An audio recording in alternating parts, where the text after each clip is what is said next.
Hello, Joey. So today I'm going to be reviewing Atomic Habits. Unfortunately, I don't have a good way of propping this up in my truck, or else I would do it in a way where you could see my face. But I am very glad that I listened to Atomic Habits. It was just the one I happened to choose next.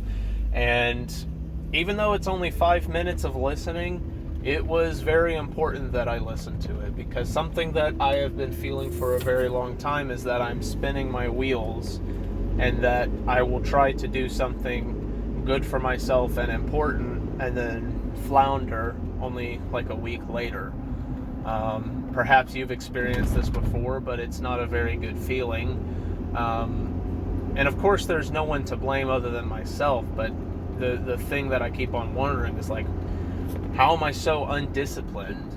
But I think this book not only felt like it was speaking directly to me at some points, hitting me with like sledgehammers in the chest of things I needed to hear, which I will mention some of those here in a second, but also I thought the ways that it broke down the psychology of habits and how to best mitigate some, raise others, was very interesting and very informative. And I have made my first list in terms of what I'm going to do in terms of good habits.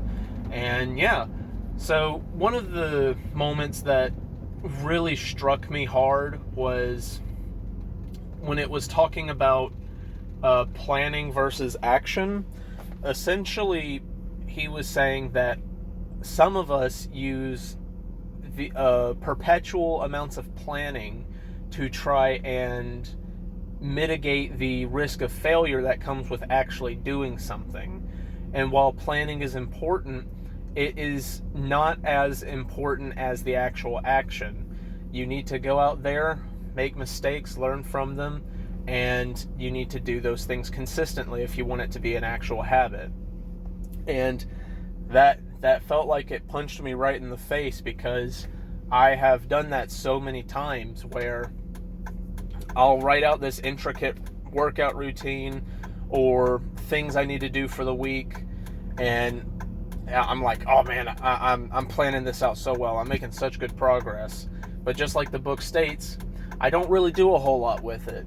And yeah, so that was a big eye opener. I was like, oh my goodness, I absolutely do that. The book talks about many different aspects of habits when it comes to the side of doing positive habits. It talks about making them easy. So when you're starting out a habit, it's important to make it easy, because humans are wired to search for the path of least resistance. And that's not a bad thing by any means. I mean, that's why we have all the great things we do in life, because we are constantly trying to find out ways to make things more streamlined and easier to work with. That's where, our innovation comes from. However, it's a double-edged sword, because it also means that looking on your phone is really easy. So whereas I could be practicing drawings, I could, or, work out, I'm just scrolling on YouTube or something, which, that's one of the things that absolutely I let eat up too much of my time. And so it also talks about making a habit desirable, a good habit desirable, creating like a craving. And he talks about different ways of associating things you already like with a habit that you perhaps don't. So say you don't like exercising too much, or you don't like reading, well, then you should tie it in similar a time frame, or tie it directly to something that you already do like. Say you like eating a fruit platter or something, and you aren't too keen on reading. Well, maybe you can combine the two, and it will make it a more enjoyable experience, allowing it to build that sort of threading of, when I read, I eat the fruit platter, and I enjoy that. And it also talks about, I forgot to mention with this, like the easy part, putting good habits like directly in places that you will check or you will go, because we have, like, say, stuff in storage and whatnot, and we never mess with those things. Realistically, our habits are very largely influenced by the things immediately around us. And so if you're trying to build up something good, well, if it's in your closet or something like that, that's another barrier of entry, despite being small, from preventing you from doing what you need to do. And the book also goes into the opposite of this, which is how to make a bad habit easier to dispel. And it's going to be the inverse of the different laws for positive ones, associating a punishment or bad things with a bad habit.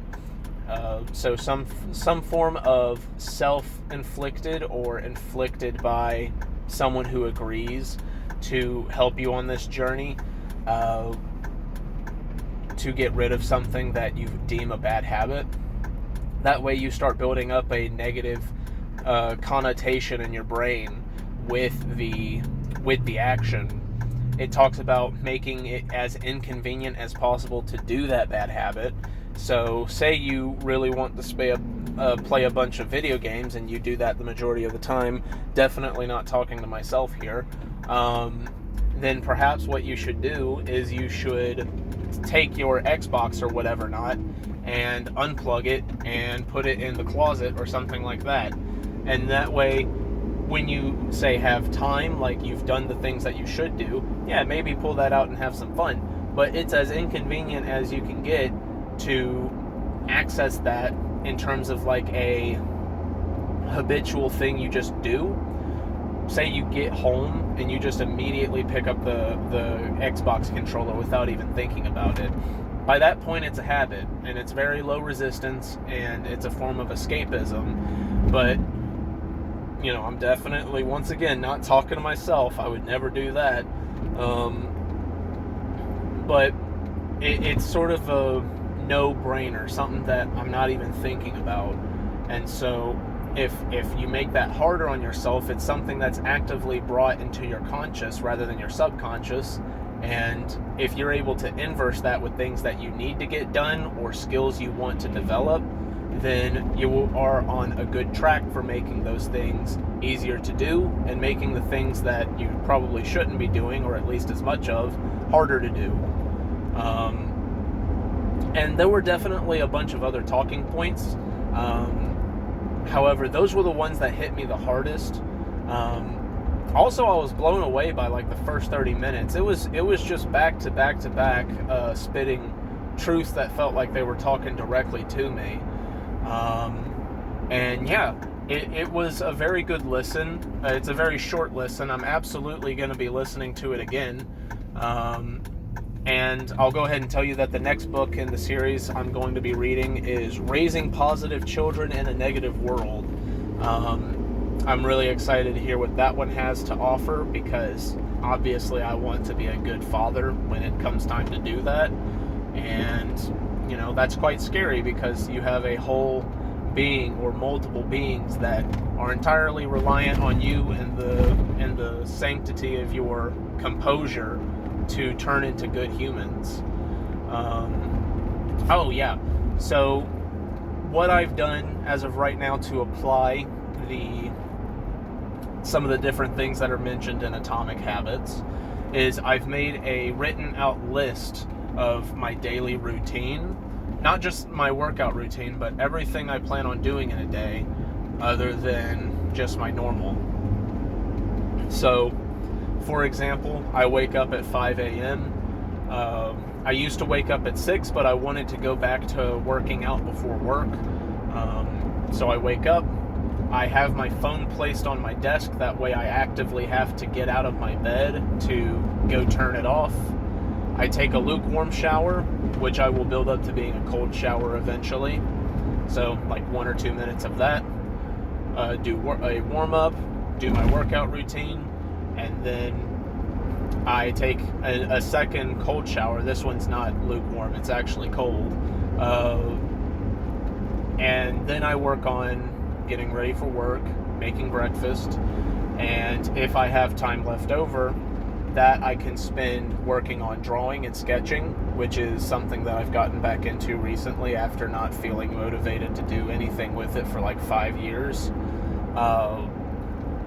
Or if mom's awake or something like that, spend some time talking to her while I'm at work. Thanks to Audible, I'm now able to listen to the books while I'm working on golf carts. So listen to the books as much as possible and work on sketching / drawing once we finished everything in a given day, assuming that there's no customers. So really that doesn't happen all the time. It only happens like sometimes in like the last 2 hours of the day. But I mean, we work from 8 in the morning to 6 in the evening, so that's a little bit longer than a full day for a lot of people. So usually that time, those last 2 hours, are when it's cooling down, and once I get home, I'm going to do a short bike ride, a loop around a sort of combination of roads that perhaps will take about 10 minutes to accomplish. I forgot to mention, directly after the workout routine, 2 minutes on the punching bag, and now going back to where I was after work, spend 10 minutes working on figuring out ways of making money for myself, in terms of like figuring out how I can do my own job or job applications to perhaps get moved on from Battery Source. I haven't written Sunday in yet. Sunday is always a day off, so I'm going to be working on what I do on Sundays. And yeah, if it didn't happen that there was enough time to work on sketching and drawing during work, then 30 minutes of it after work. And there's a couple other minor things too. But yeah, essentially I've made small time frames to make these habits as easy as possible. I've done some rearranging to make some of the stuff I need to be doing less a little bit harder. And I think if I can stick to this, I've got something pretty good going on. But yeah, that's where I'm going to leave it for now. I gotta go. I'm here at work, and I hope you have a good day. See you around.